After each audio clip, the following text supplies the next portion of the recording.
یہ اللہ کا احسان ہے۔ اسلامی تاریخ کے اعتبار سے یہ سال کا پہلا مہینہ ہے، سال شروع ہوا۔ کون سا مہینہ چل رہا ہے؟ محرم کا مہینہ۔ کون سا مہینہ؟ محرم کا مہینہ۔ یہ اسلامی کیلنڈر کے حساب سے یہ پہلا مہینہ ہے۔ تو جس طریقے سے ہم انگریزی تاریخ کو، انگریزی مہینوں کو جانتے ہیں، ان کو یاد رکھتے ہیں، اسی طریقے سے بلکہ اس سے کہیں زیادہ اہمیت کے ساتھ ہمیں اسلامی تاریخ کا معلوم ہونا چاہیے۔ کیوں؟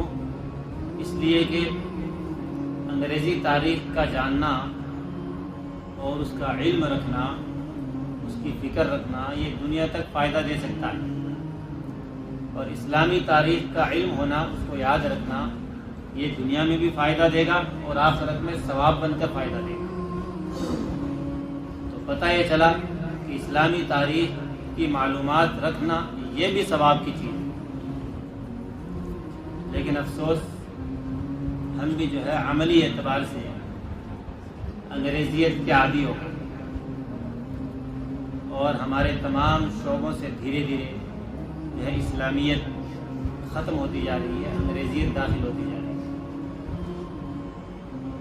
بہرحال یہ اسلامی تاریخ کے اعتبار سے یہ پہلا مہینہ ہے، اور آج کتنی تاریخ ہو گئی؟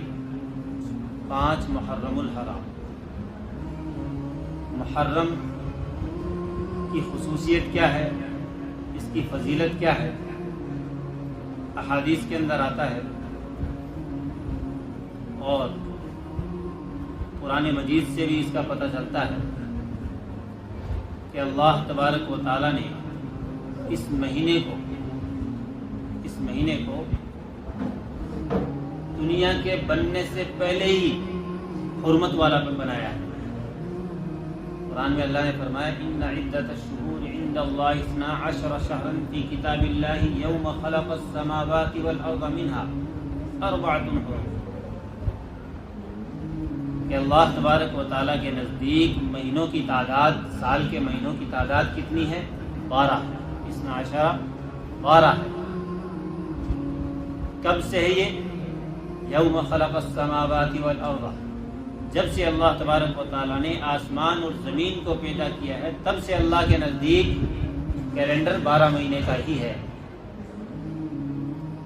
4 حرم، اور ان 12 مہینوں میں سے 4 مہینوں کو خاص فضیلت حاصل ہے، خاص اعزاز حاصل ہے کہ ان کا احترام اور زیادہ کیا جائے۔ ویسے تو سارے ہی قابل احترام ہیں، پورے 12 مہینے کوئی منحوس نہیں ہے، لیکن ان 12 میں جو فضیلت حاصل ہے وہ 4 مہینوں کو حاصل ہے، ان کا خاص طور سے اہتمام کیا جائے۔ کون کون سے مہینے وہ؟ رجب، ذی قعدہ، ذی الحجہ اور محرم۔ رجب، ذی قعدہ، ذی الحجہ اور محرم۔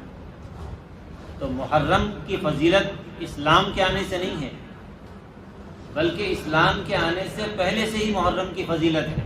کیوں؟ اس لیے کہ یہ ان 4 مہینوں میں سے ہے جن کا احترام اللہ نے دنیا کو پیدا فرمانے سے پہلے سے ہی کرنے کا حکم دیا ہے۔ اسی لیے زمانہ جاہلیت کے اندر، یعنی اسلام کے دنیا میں آنے سے پہلے سے ہی لوگ اس مہینے کا احترام کرتے تھے۔ مشرکین مکہ اس مہینے کا احترام کرتے تھے۔ اس مہینے کے اندر لڑائی جھگڑا، فتنہ فساد، چوری، اچھا چور بھی جو ہے اس کا اہتمام کرتے تھے۔ جو ڈاکو تھے، چور تھے، جن کا مشغلہ اور کام ہی یہی تھا، رات کو کماتے تھے، وہ رات کو لوٹ مار کر کے کماتے تھے، دن میں سوتے تھے۔ تو وہ بھی اس مہینے کا احترام کرتے تھے، اور اس مہینے میں چوری نہیں کرتے تھے، یعنی نہیں محرم چل رہا ہے، محرم میں چوری نہیں کروں گا، محرم میں قتل نہیں کر سکتے۔ دشمن بھی ایک دشمن کو معاف کر دیتا تھا، وہ حوالہ دیتے تھے باقاعدہ کہ تو محرم میں مارے گا مجھے، اچھا محرم میں گیا، چل ٹھیک ہے، جیسے محرم کا مہینہ ختم ہوگا تجھے نہیں چھوڑوں گا۔ اتنا احترام کرتے تھے۔ تو زمانہ جاہلیت کے اندر بھی مشرکین مکہ بھی اس مہینے کا احترام کرتے تھے، اور پھر اسلام کے آنے کے بعد اللہ کے نبی صلی اللہ علیہ وسلم نے بھی جو ہے محرم کی تعظیم کے طور پر عاشورہ کا روزہ آپ پر فرض تھا۔ اما عائشہ فرماتی ہیں کہ عاشورہ کا روزہ رمضان کے روزوں سے پہلے آپ پر عاشورہ کا روزہ فرض تھا، یعنی محرم کے 10 تاریخ کا روزہ۔ پھر جب آپ ہجرت کر کے مکے سے مدینہ گئے تو وہاں پر دیکھا کہ یہودی بنی اسرائیلی موسیٰ علیہ السلام کو ماننے والے 10 تاریخ کا یعنی 10 محرم کا روزہ رکھتے ہیں۔ تو آپ نے ان سے پوچھا کہ بھئی یہ روزہ کیوں رکھتے ہو؟ تو انہوں نے کہا کہ اس دن یعنی عاشورہ کے دن حضرت موسیٰ علیہ السلام کو اور ان کی قوم یعنی بنی اسرائیل کو اللہ تبارک و تعالیٰ نے عزت سے نوازا تھا، یعنی فتح عطا فرمائی، اور فرعون کو اور فرعونیوں کو اللہ تبارک و تعالیٰ نے سمندر کے اندر غرق کر دیا تھا۔ تو اس دن گویا سب سے بڑی مصیبت سے چھٹکارا ملا تھا موسیٰ علیہ السلام کو اور ان کی قوم کو۔ تو موسیٰ علیہ السلام نے شکرانے کے طور پر روزہ رکھا تھا۔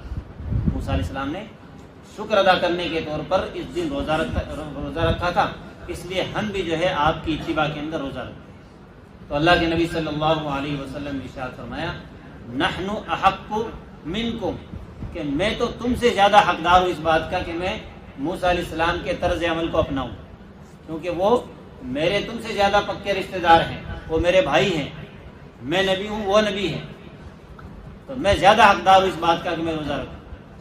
تو آپ نے فرمایا کہ میں بھی روزہ رکھوں گا، اور اپنے صحابہ کو فرمایا کہ تم بھی روزہ رکھو۔ پھر صحابہ کرام نے اللہ کے نبی سے پوچھا اللہ کے رسول آپ نے فرمایا تھا کہ غیروں کی مشابہت اختیار نہ کرو، غیروں کی مشابہت اختیار نہ کرو، اگر ہم 10 تاریخ کا روزہ رکھیں گے تو یہودیوں سے مشابہت نہیں ہو جائے گی؟ تو اللہ کے نبی صلی اللہ علیہ وسلم نے ارشاد فرمایا کہ ہاں مشابہت تو ہو جائے گی، لیکن ہم ان کی مخالفت کے مامور ہیں، ان کی مخالفت کرنی ہے ہمیں، تو ہم 10 کا تو روزہ رکھیں گے، البتہ اس کے ساتھ انشاءاللہ اگلے سال یا تو 9 کا روزہ یا 11 کا روزہ ضرور ملائیں گے۔ لیکن اللہ کے نبی صلی اللہ علیہ وسلم اگلا عاشورہ آنے سے پہلے دنیا سے پردہ فرما گئے تھے، آپ کو روزہ رکھنے کی نوبت نہیں آئی، لیکن صحابہ کرام نے آپ کی منشا کے مطابق 10 محرم کے ساتھ ایک روزہ ملایا، کچھ نے 9 کا ملایا، کچھ نے 11 کا ملایا، اور فرمایا کہ ایسا کرنا یہ مستحب ہے، ایسا کرنا یہ مستحب ہے۔ 10 محرم کا روزہ رکھنا یہ مکروہ ہے، ایک تاریخ کا یعنی ایک روزہ رکھنا یہ مکروہ ہے، لیکن اگر کوئی رکھ لے خالی ایک ہی روزہ 10 محرم کا ہی تو گناہگار نہیں ہوگا، لیکن اللہ کے نبی کی پکی اور کامل اتباع نہیں ہوگی۔ کامل اتباع کب ہوگی؟ جب صحابہ کرام کو ہم کسوٹی بنائیں گے۔ صحابہ کرام کسوٹی ہیں آپ کی سنت پر عمل کرنے کے لیے، تو جیسا صحابہ نے کیا ہے ویسا ہم کریں گے تو سمجھ لو کہ ہم نے نبی کی کامل اور پکی اتباع کر دی، کیونکہ اللہ کے نبی نے ارشاد فرمایا کہ جس نے میرے صحابہ سے محبت کی اس نے مجھ سے محبت کی، اور جس نے میرے صحابہ سے دشمنی کی اس نے مجھ سے دشمنی کی، اور جس نے میرے صحابہ کو گالی دی اس نے مجھے گالی دی، اور جس نے مجھے گالی دی اس نے اللہ کو گالی دی، اور جو اللہ کو گالی دے گا اس کا ٹھکانہ جہنم ہوگا۔ پتہ یہ چلا صحابہ کی اتباع در حقیقت نبی کی اتباع۔ بہت سے لوگ چور دروازے سے جو ہے اسلام اور مسلمانوں کو تکلیف پہنچانا چاہتے ہیں، اور وہ کہتے ہیں کہ تم صحابہ کو مانتے ہو نبی کو نہیں مانتے ہو۔ ارے نبی نے خود نے کہا ہے کہ جو میرے صحابہ کو مانے گا وہی مجھے ماننے والا ہے۔ کیوں؟ اس لیے کہ صحابہ ہی مجھے عمل کرتا ہوا دیکھنے والے ہیں، ان سے زیادہ پکی اور کامل اتباع کوئی دوسرا نہیں کر سکتا۔ تو اللہ کے نبی نے ارشاد فرمایا افضل الصیام بعد رمضان شہر اللہ المحرم، کہ رمضان کے روزوں کے بعد اگر کسی روزے کی فضیلت ہے تو وہ محرم کے روزے کی فضیلت، وہ محرم کے روزے کی فضیلت ہے، اور محرم کا پورا مہینہ قابل احترام ہے۔ اس مہینے میں پورے مہینے میں کبھی بھی روزہ رکھ سکتا ہے، کبھی بھی روزہ رکھ سکتا ہے، اور 10 محرم کے روزے کی خاص فضیلت بیان فرمائی کہ اس دن کا روزہ رکھنا پچھلے 1 سال کے گناہوں کا کفارہ بن جاتا ہے، یعنی 10 محرم کا روزہ رکھنے والا گویا ایسا ہو جاتا ہے کہ اس کے پچھلے 1 سال کے سارے گناہ معاف کر دیے۔ تو یہ فضیلت قرآن و احادیث سے ثابت ہے، یہ فضیلت قرآن و احادیث سے ثابت ہے، اور اسی بات کی بنیاد پر اسی بیس پر محرم کی فضیلت ہے، اسی بیس پر محرم کی فضیلت ہے۔ اب اتفاقی طور پر عام طور پر لوگوں نے جو ہے کم علمی کی وجہ سے، کم عقلی کی وجہ سے، دشمنی کی وجہ سے مسلمانوں کو غلط راستے پر ڈال دیا، ایک غلط رواج قائم کر دیا۔ آج کسی بھی بچے کو پوچھو کہ محرم کا مہینہ ہے، جانتے ہو کیا ہوتا ہے؟ تو سب ایک ہی نسبت جانتے ہیں کہ امام حسین کا قتل کر دیا تھا یزید نے، یعنی تعزیہ، کربلا، یہ جو عجیب عجیب نام جو ہمیں یاد کرائے گئے ہیں، ان کا قرآن و احادیث سے کوئی لینا دینا نہیں۔ جیسے پتہ چلا کہ شربت پلایا جا رہا ہے تو پوچھنے والا یہ کہے گا محرم کیا ہے، اور محرم کا نام ہی تعزیہ رکھ دیا۔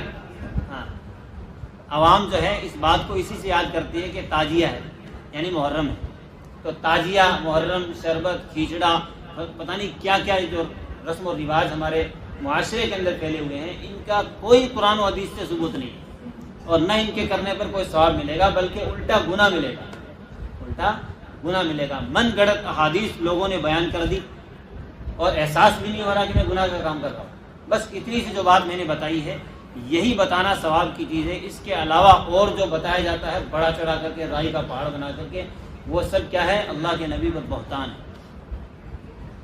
ایک اور حدیث بیان کی جاتی ہے، ایک اور حدیث بیان کی جاتی ہے، وہ یہ ہے کہ 10 محرم کے دن، یوم عاشورہ کے دن، اگر کوئی آدمی اپنے اہل و عیال پر کھانے کی وسعت کرتا ہے، یعنی عام دنوں سے زیادہ اچھا کھانا کھلاتا ہے، تو یہ باعث برکت ہوگا، یعنی اس کے روزی کے اندر برکت دی جائے گی۔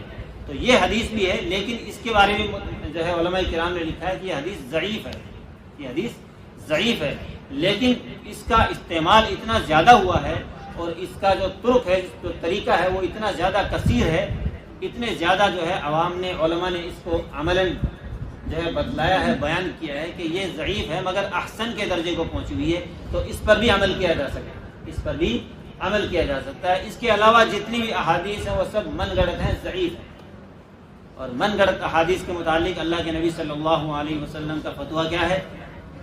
من کذب علی متعمدا فلیتبوأ مقعدہ فی النار، کہ جو آدمی میرے اوپر جھوٹا بہتان باندھے، یعنی میں نے کوئی چیز بیان نہیں کی اور وہ میری طرف نسبت کر کے بیان کرتا ہے کہ یہ حدیث میں آتا ہے، جیسا کہ آج کل ایک ماحول سا بنا ہوا ہے، ہر آدمی مفتی بنا ہوا ہے کہ حدیث میں آتا ہے، حدیث میں آتا ہے، حدیث کی پری بھاشا کا ہی معلوم نہیں حدیث کسے کہتے ہیں، ہر آدمی محدث بنا ہوا ہے۔ تو یہ جان لیں اس بات کو، اللہ کے نبی کا فتویٰ کیا ہے جھوٹی حدیث بیان کرنے والوں کے لیے۔ آپ نے فرمایا من کذب علی متعمدا، جس نے جان بوجھ کر، اس کو پتا ہے کہ جو میں بول رہا ہوں وہ حدیث نہیں ہے، مگر پھر بھی وہ اپنی بات کو اور زیادہ بڑی بنانے کے لیے، اپنا وقار بڑھانے کے لیے، اپنے بیان کو، اپنے لیکچر کو لچھے دار بنانے کے لیے حدیث کے لیبل کا استعمال کرتا ہے اور کہتا ہے جان بوجھ کر کہ یہ حدیث ہے، حالانکہ وہ حدیث نہیں ہے، تو اللہ کے نبی نے فرمایا فَلْيَتَبَوَّأْ مَقْعَدَهُ فِي النَّارِ، تو اس آدمی کو چاہیے کہ وہ اپنا ٹھکانہ جہنم میں بنا لے، اپنا ٹھکانہ جہنم میں بنا لے۔ آپ دیکھیے اللہ کے نبی صلی اللہ علیہ وسلم نے کس قدر احتیاط اور غیروں کے تشبہ سے بچنے کی تعلیم دی ہے، غیروں کے تشبہ سے بچنے کی تعلیم دی ہے۔ اب جتنے بھی لوازمات اور رسومات ادا کیے جاتے ہیں اس مہینے کے اندر، وہ سب غیروں سے مشابہت رکھتے ہیں، وہ سب غیروں سے مشابہت رکھتے ہیں۔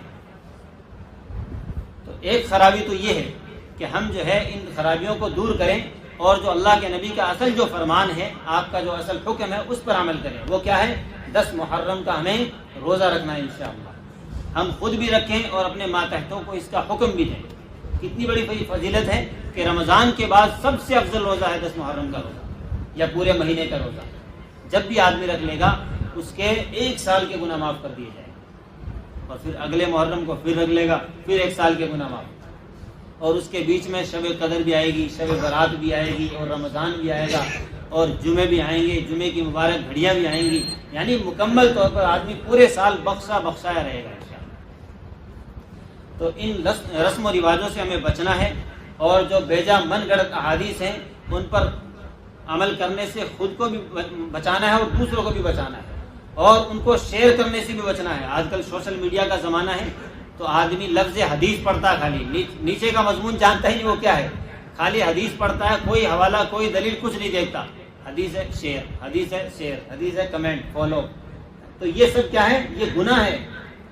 ایک آدمی صرف خود ہی جو ہے جہنم کا ایندھن نہیں بنتا، بلکہ وہ اس بات کو شیئر کر کے کئیوں کو جہنم میں پہنچنے کا ذریعہ بن جاتا ہے۔ تو ان سب کا گناہ بھی اس کو ملے گا جس نے اس من گڑت حدیث کو بیان کیا اور پھیلایا۔ تو کیا ہے حدیث کہ اس مہینے کے اندر روزہ رکھنے کی فضیلت ہے۔ اور ایک اور جو ہے برا عقیدہ ہمارے جو معاشرے کے اندر پھیلا ہوا ہے وہ کیا ہے کہ یہ مہینہ ماتم کا مہینہ ہے، یہ مہینہ ماتم کا مہینہ ہے، اسی لیے جو ہے ہماری قوم اور برادریوں کے اندر یہ رسم پھیلا ہوا ہے کہ محرم کے مہینے میں شادیاں نہیں کرتے، محرم کے مہینے میں شادیاں نہیں کرتے۔ اب تو الحمدللہ یہ جو ہے عقیدہ ختم ہوتا جا رہا ہے، لیکن پہلے تھا یہ عقیدہ، محرم کے مہینے میں شادیاں نہیں کرتے تھے۔ پوچھا جاتا ہے کیوں نہیں کرتے تو کہتے ہیں کہ اس مہینے میں ماتم کیا جاتا ہے، غم منایا جاتا ہے، یہ ماتم کا مہینہ ہے، غم کا مہینہ ہے۔ اور اس کے متعلق بھی بہت سی حدیثیں من گڑت بیان کی جاتی ہیں کہ جو آدمی 10 محرم کو امام حسین کا غم منائے گا وہ قیامت کے دن اولو العزم لوگوں میں اٹھایا جائے گا، یعنی نبیوں میں اٹھایا جائے گا۔ یہ بالکل من گڑت حدیث ہے، کوئی اس کی حقیقت نہیں ہے۔ غم منانا یہ تو شریعت نے اس کو ایک حد بندی کی ہے۔ غم منانے، اگر غم کی بات کی جائے تو غم منانے کی اجازت شریعت کے اندر کس کو دی ہے بھائی؟ عورتوں کو دی ہے، مردوں کو کہاں دی ہے؟ غم کون مناتا ہے؟ عورت مناتی ہے، اور وہ بھی کون سی عورت؟ وہ عورت جس کو طلاق دے دی گئی ہو، جو مطلقہ عورت ہو، جس کو 3 طلاق دے دی گئی ہو، اس عورت کو حکم ہے کہ تو 3 مہینے غم منا۔ عدت جس کو کہتے ہیں، طلاق کی عدت 3 مہینے کی ہوتی ہے کہ 3 مہینے تو غم منا، زیب و زینت سے بچو۔ اور کس کو ہے کہ جس عورت کا شوہر ختم ہو جائے، فوت ہو جائے، اس کے لیے 4 مہینے 10 دن ہے کہ تو 4 مہینے 10 دن غم منا۔ اور اگر مردوں کو لے لیا جائے تو مردوں کا نمبر تیسرے نمبر پہ آتا ہے غم منانے میں، کہ مرد کون سے غم منائیں گے؟ وہ مرد غم منائیں گے جن کا کوئی قریبی رشتہ دار دنیا سے چلا گیا ہو، تو اس کو اجازت ہے کہ وہ 3 دن غم منائے۔ کتنے دن؟ وہ 3 دن غم منائے۔ اس کے علاوہ کسی کے لیے بھی کبھی بھی غم منانے کی اجازت نہیں ہے۔ تو پتہ ہے چلا کہ شریعت میں غم منانے کا حکم نہیں دیا گیا، یہ اپنی طرف سے غم جوڑا گیا بلا وجہ کا۔ اور پھر غم منانا بھی نہیں آتا۔ ایک تو غم جو ہے غلط وقت میں منایا جا رہا ہے، بلا وجہ منایا جا رہا ہے، اور پھر منانا بھی تو نہیں آتا۔ کبھی سنا آپ نے، کبھی دیکھا آپ نے کہ کسی کی موت پر کوئی کسی کا بیٹا ڈھول بجا رہا ہو؟ کبھی دیکھا آپ نے ایک آدمی ڈھول بجا رہا ہے زور زور سے؟ پوچھا بھائی کیا ہوا؟ بولا میرا باپ مر گیا۔ کبھی دیکھا آپ نے؟ اور اگر کوئی ایسا کرے گا تو لوگ کیا کہیں گے؟ پاگل آدمی یار، ایک تو انتقال ہو گیا اوپر سے ڈھول بجا رہا ہے۔ یا کبھی آپ نے دیکھا عورتوں کو، مستورات کو، کہ کسی کا قریبی دنیا سے گیا ہو اور وہ میک اپ کر کے، سج دھج کر کے بازاروں کی زینت بن رہی ہو، اور کوئی اس سے پوچھے کہ آج بازار کیوں اتنا میک اپ، کیوں اتنی چمک دھمک کیوں؟ تو اس نے یہ کہا ہو کہ میرے باپ کا انتقال ہو گیا اس لیے بازار میں گھومنے آئی ہوں۔ ایسا کبھی سنا آپ نے؟ اور اگر کوئی کرے گی تو کیا کہیں گے؟ پاگل ہے، نکل لو یہاں سے، پاگل ہے، اس کو پتہ ہی نہیں کیا کرنا چاہیے کس وقت۔ تو غم منانے کا طریقہ بھی غلط ہے، غم منانا بھی نہیں آتا۔ ڈھول بجائے جا رہے ہیں، تاشے بجائے جا رہے ہیں، شربت پلائے جا رہے ہیں۔ شربت کب پلایا جاتا بھائی؟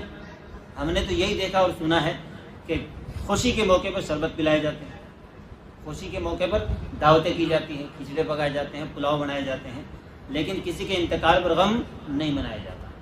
اور اگر مان بھی لیا جائے، چلو مان لیتے ہیں سمجھانے کے لیے، ٹھیک ہے غم منا رہے ہیں، کس بات کا منا رہے ہیں بھائی؟ کوئی ریزن تو ہوگا غم منانے کا۔ کس بات کا منا رہے ہیں غم؟ کہ حضرت امام حسین کو قتل کر دیا گیا تھا، حضرت امام حسین کو قتل کر دیا گیا تھا۔ کیوں قتل کر دیا گیا؟ کس لیے قتل کر دیا گیا؟ کوئی پراپرٹی کا مسئلہ تھا؟ کیا مسئلہ تھا؟ کہ اللہ کے نام پر حق کے لیے انہوں نے جان دے دی۔ بالکل اس کا ہمیں غم ہونا چاہیے، اس کا ہمیں قلبی اعتبار سے غم ہونا چاہیے۔ لیکن یہ غم منانے سے پہلے آپ یہ بھی دیکھ لو اللہ نے قرآن میں کیا کہا۔ اللہ نے قرآن میں کیا کہا؟ اللہ نے فرمایا وَلَا تَقُولُوا مَن يُقْتَلُ فِي سَبِيلِ اللَّهِ، کہ وہ لوگ جو ہمارے راستے میں قتل کر دیے جائیں، شہید کر دیا جائے۔ وَلَا تَقُولُوا مَن يُقْتَلُ فِي سَبِيلِ اللَّهِ أَمْوَاتٌ، ان کو مردہ مت کہو، ان کو مردہ مت کہو، بل احیاء، بلکہ وہ زندہ ہیں، ولکن لا تشعرون، تم لوگ شعور نہیں رکھتے اس بات کا۔ تو غم کس پر منایا جاتا ہے؟ مردوں پر منایا جاتا ہے، جو مر جائیں ان پر منایا جاتا ہے۔ تو امام حسین تو زندہ ہیں، امام حسین تو زندہ ہے، وہ تو شہید ہیں، اور کتنا بڑا مرتبہ ہے شہادت کا۔ اللہ کے نبی صلی اللہ علیہ وسلم نے ارشاد فرمایا والذی نفسی بیدہ لوددت ان اقتل ثم احیا ثم اقتل ثم احیا ثم اقتل ثم احیا،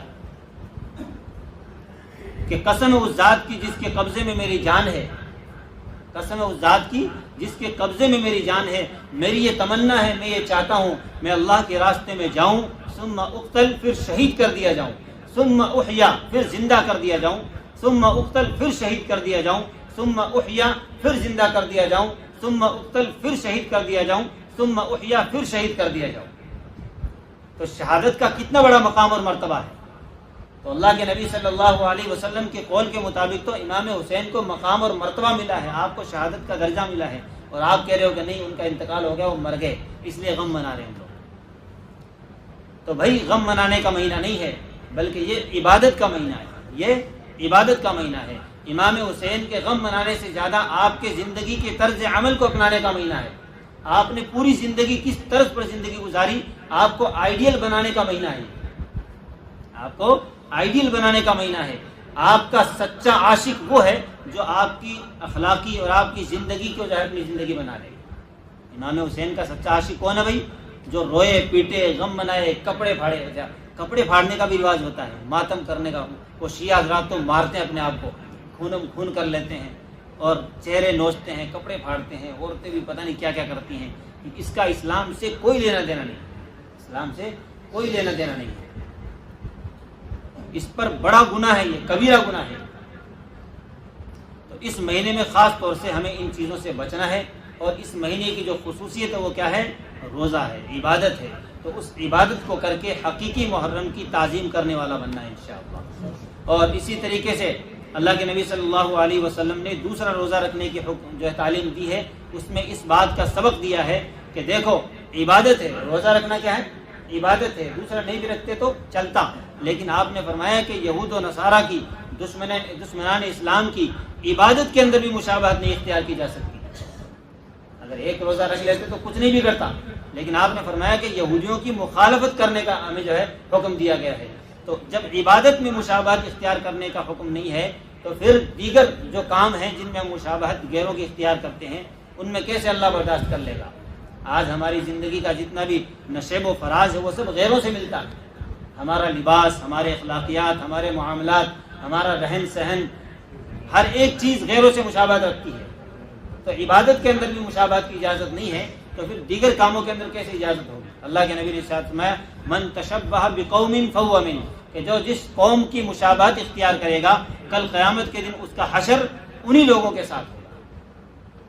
تو اس لیے یہ ہے اللہ کے نبی کی تعلیمات، اور دیگر جو رسم و رواج پھیلے ہوئے ہیں ان سے ہم سب کو بھی بچنا ہے اور دوسروں کو بھی بچنے کی تعلیم اور تلقین کرنی ہے انشاءاللہ۔ اللہ تبارک و تعالی ہمیں کہنے اور سننے سے زیادہ عمل کرنے کی توفیق عطا فرمائے۔ وآخر دعوانا الحمدللہ رب العالمین۔